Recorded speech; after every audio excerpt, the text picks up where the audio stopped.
বাস্তবতা মেনে প্রাসঙ্গিক একটি স্লোগান রেখেছে, নিয়োগ চাই বিজেপি তাই। পরিবর্তন না এলে পশ্চিমবাংলার মেধাযুক্ত যুবক যুবতীদের কর্মসংস্থান হবে না এবং স্বচ্ছতার সঙ্গে চাকরির পরীক্ষাগুলি হবে না এবং তারা নিয়োগ পাবে না।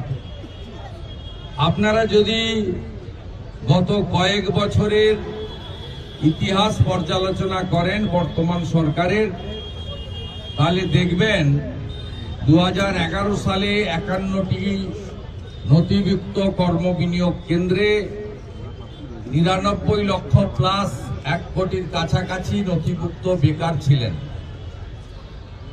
আর এই রাজ্যের মুখ্যমন্ত্রী মিথ্যাচার এবং আসল ইস্যু থেকে সবসময় সরিয়ে দিয়ে চটকদারি রাজনীতিতে, নাটক ড্রামাতে বিশ্বাস করেন।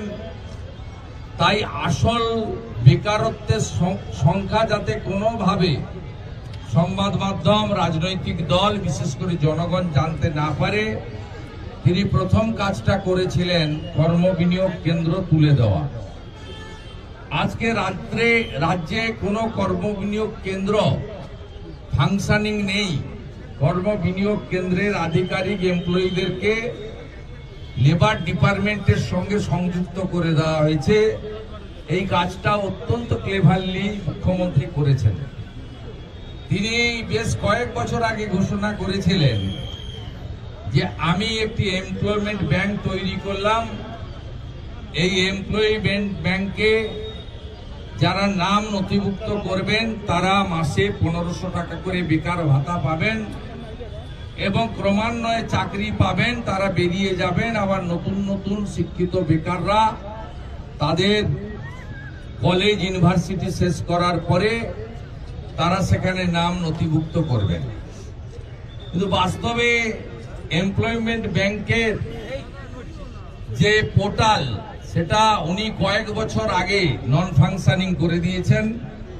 সেখানে নাম যুক্ত করা যায় না, বিযুক্ত হওয়ারও সুযোগ নেই।